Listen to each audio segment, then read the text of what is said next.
Jeruk adalah tumbuhan berbunga anggota marga citrus dari suku Rutaceae atau suku jeruk-jerukan. Anggotanya berbentuk pohon dengan buah yang berdaging dengan rasa masam yang segar, meskipun banyak di antara anggotanya yang memiliki rasa manis.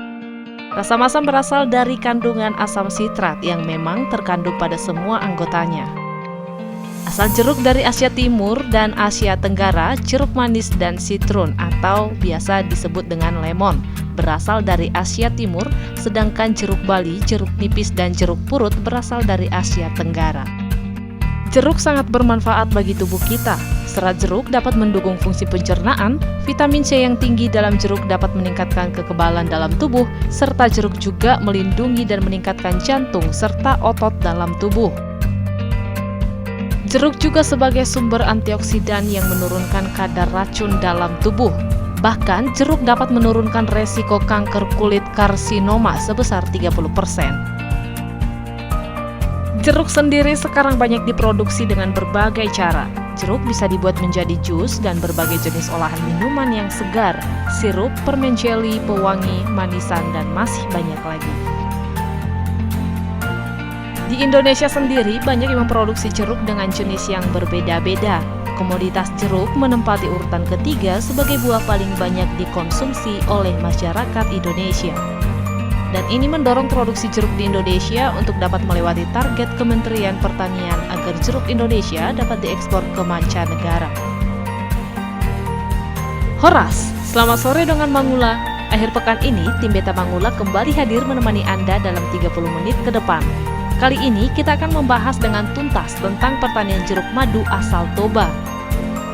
Produksi jeruk madu yang ada di Toba yang tidak kalah dengan kualitas produksi jeruk lainnya seperti jeruk Brastagi. Bersama narasumber kita, Ibu Melinda Sinaga asal Sibisa, Kabupaten Toba, Sumatera Utara.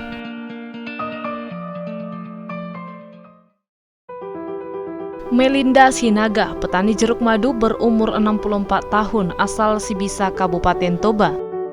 Sebelum fokus bertani jeruk madu, Melinda Sinaga adalah seorang pemilik toko.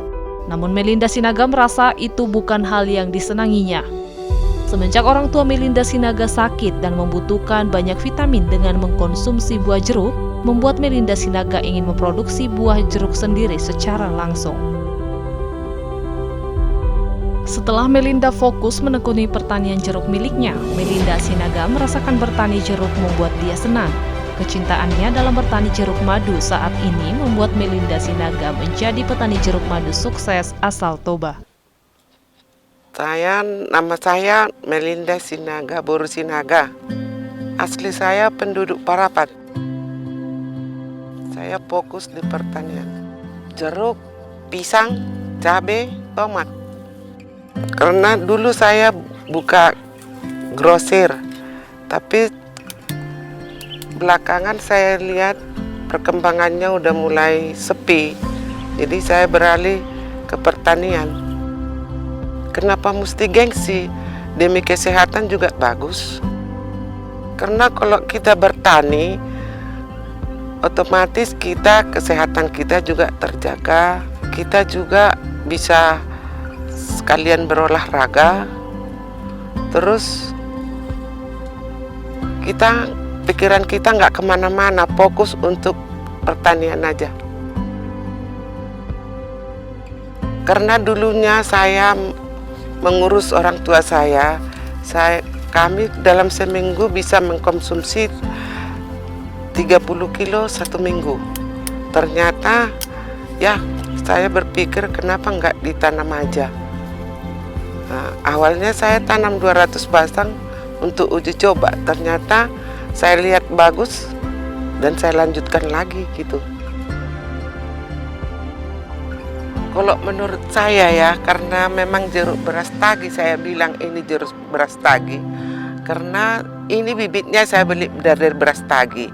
Tapi menurut saya belinya dari Brastagi.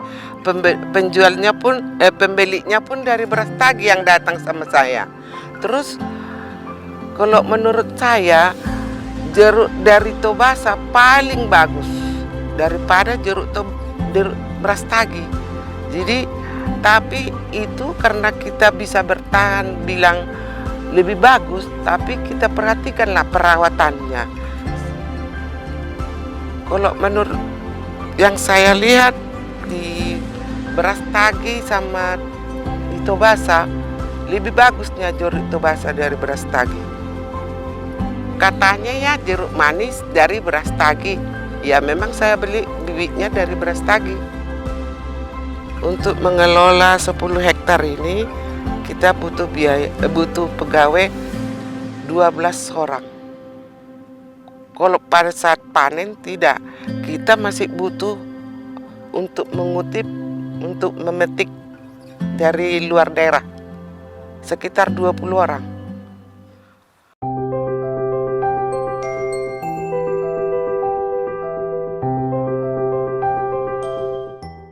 Kalau memang ada lahan kita, ya kita persiapkan dulu, ibaratnya bibit berapa yang ada.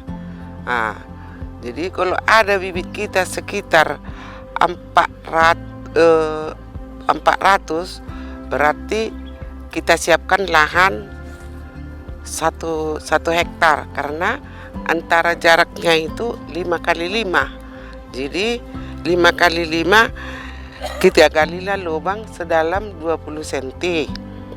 Baru kita masukkan kompos 1 genggam.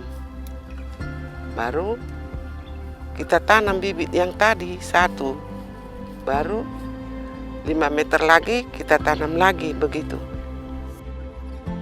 Tanah yang cocok bertekstur gembur, berpasir hingga lempung berliat dengan kedalaman efektif lebih dari 60 cm. Tingkat keasaman tanah atau pH yang optimum sekitar 5-7. Jeruk manis cocok ditanam di daerah dengan ketinggian 7.001 sampai 300 meter di atas permukaan laut, serta iklim relatif kering dan berada di tempat terbuka. Kondisi lahan yang akan ditanami harus bebas dari tanaman jeruk yang sakit, minimal 2 tahun sebelum tanam.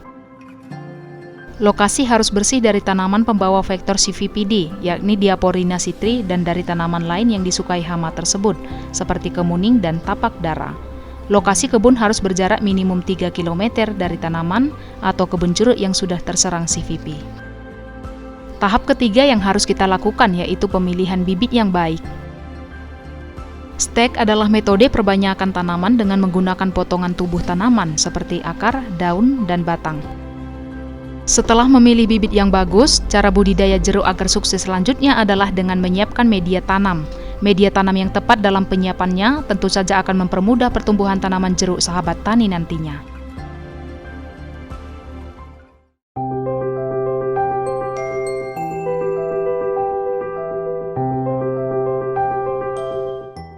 Baru sekitar, kalau kita lihat dia sudah mulai mengeluarkan daun muda, berarti dia udah tumbuh. Baru kita bikin pupuk, itu pun cuman 1 sendok keliling dari batang. Dulunya aku pakai pupuk cuman NPK aja, karena itu kan udah ada pupuk daun, ada pupuk batang, kan sudah ada di situ. Itu pun cuma 1 sendok 1 batang. Dulunya saya beli dari beras tagi. Ya, udah di polybag, udah langsung siap tanam. Kalau hama itu selalu ada. Makanya kita harus persiapkan semprotannya. Jenisnya ada kutu babi, ada kutu merah, ada kapur-kapuran. Ibaratnya itu kayak perangkap. Karena lalat buah ini, kalau kita pun membuat ibaratnya memakai insek, belum tentu dia mati. Jadi kalau ibaratnya lalat buah ini kan terbang sampai 4 meter. Kita bikin es lilin campur lem.